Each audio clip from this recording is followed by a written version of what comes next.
RCMP released a cell phone video made by the Parliament Hill shooter just minutes before he kills a Canadian soldier on Parliament Hill.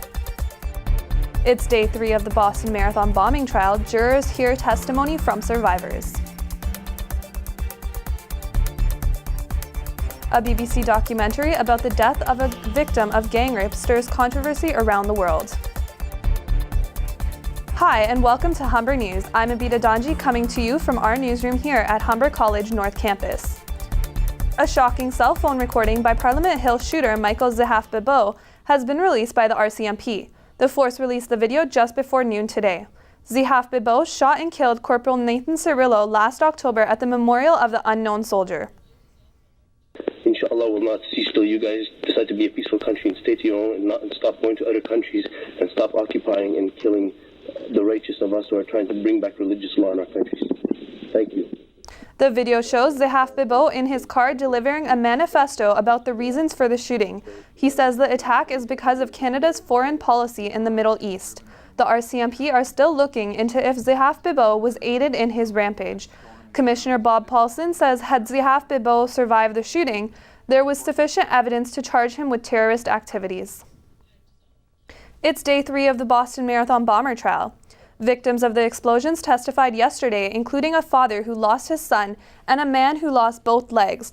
The bombers' lawyers argued that their testimony should not be heard because it would influence the jury. But the judge ruled their testimony was just a description of events, not impact statements. Dzhokhar Tsarnaev has admitted guilt under the influence of his brother and is pleading not guilty to avoid the death sentence.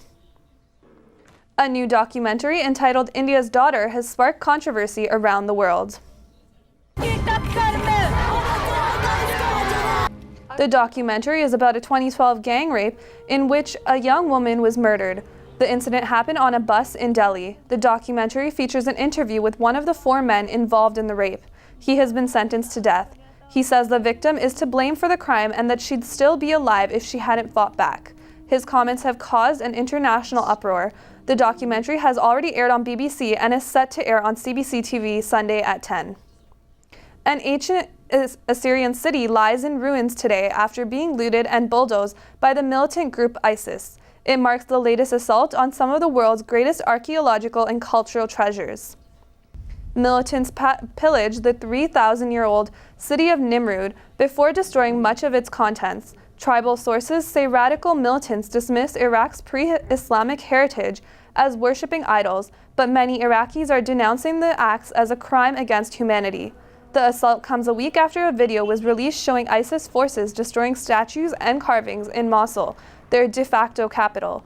Many of the area's most famous surviving monuments were removed to safety years ago. 1 year after the mysterious disappearance of the Malaysian flight MH370, officials are still searching for answers. March 8th marks 1 year since the Beijing-bound plane took off from the Malaysian capital, carrying nearly 240 passengers and crew. It's estimated the plane lies somewhere within a remote 60,000 square kilometer area in the Indian Ocean. The Malaysian transport minister says searchers have identified a hard object on the ocean floor, but they can't tell yet if it's the missing plane. The current search is expected to end in May, but officials say if they don't locate the plane by then, they'll keep looking. And another tragic anniversary this time in Japan.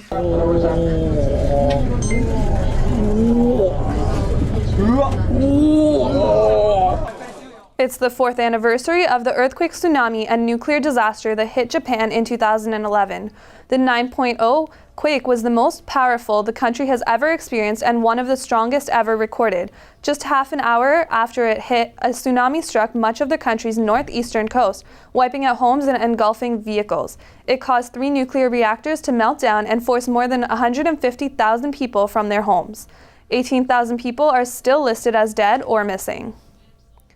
Hollywood actor Harrison Ford is recovering in hospital after crash landing his vintage plane on a Santa Monica golf course.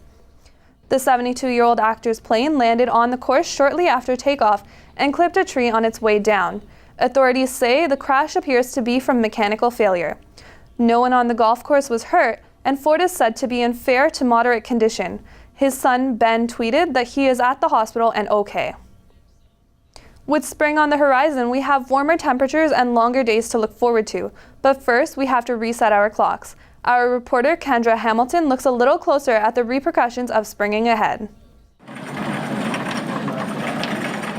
Humber students are getting ready to move their clocks forward this weekend, and most are not too pleased at the thought of losing an hour of sleep. Oh, that's not good. Because I have early classes, so they're going to be even earlier now. It's hard to get up so early, so I feel kind of not frustrated, but I would love to have an hour more of my sleep, right?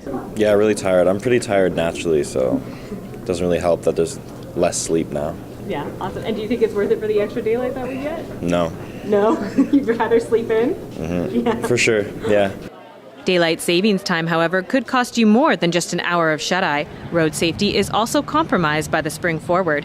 Following the time change, there is an increased number of accidents on the road. Their cognitive abilities are impaired, and it's often on those, say, a left-hand turn into traffic that you do, obviously every day. You're on your way home from work or you're on your way to work, and you're just not able to deal with the complexity on those days for some people. And often it takes about 2 or 3 days for them to get back. But it's essentially jet lag without the benefit of the holiday. He says accidents are most likely to occur first thing in the morning or around 8 p.m. when drivers are fatigued. Patterson says it's best to make sure you are fully awake before you leave your house in the morning. He also says to try to avoid burning the candle at both ends, at least for the first 3 or 4 days until you're back on schedule. Kendra Hamilton, Humber News. The matchmaking app Tinder is rolling out some new services for a price. It's got upgrades that'll give you unlimited numbers of swipes and connect with people anywhere in the world. If you're 18 to 29, the service will cost you $10, but if you're over 30, it's twice that. Humber News took to the halls of Humber's North Campus to see if you're willing to pay the price. I guess if it's corporate, it's a smart idea. For the simple fact that if you get clients come in free and then additionally charge for newer features, it makes sense. But for the user side, I don't think anyone's happy about it. If something's free, you're kind of used to it. You know what I mean? I don't know if it'll work out totally, but yeah, it'll work out in a sense. I don't think it's a good idea because it was originally a non-paid service and it was kind of just something for fun, and now people have to pay for it, and it was almost like a game in a way. Like, I don't feel like people are going to really want to do that anymore because that's basically just like a dating site now where you can just go online and do that instead. I feel like they're going to try it out and then realize it's not successful and then probably just take it back and be like, jokes, we weren't trying to make you pay for it, we were just seeing if people would, and I don't think it's going to be successful. I don't really think it's going to work because people would have to pay for it, right? So I think people downloading the app, it'd go down pretty much. Yeah. When we come back, we'll tell you what's happening in the world of sports, and Shai Williamson will have your 3-day forecast. This morning was a little chilly, guys, but things are looking up. Today will be a mix of sun and cloud with a high of -5 and a low of -17. We'll have more, including your 3-day forecast, coming up after the break. But first, one of the most vibrant days is happening in India, and it's about to get a whole lot brighter. It's the Hindu festival of Holi. The celebration of colors features dances, drumming, and singing to welcome spring. Priests sprinkled powdered colors on the hundreds of people who prayed before the Hindu god of love. People are covered in color as they dance to the music.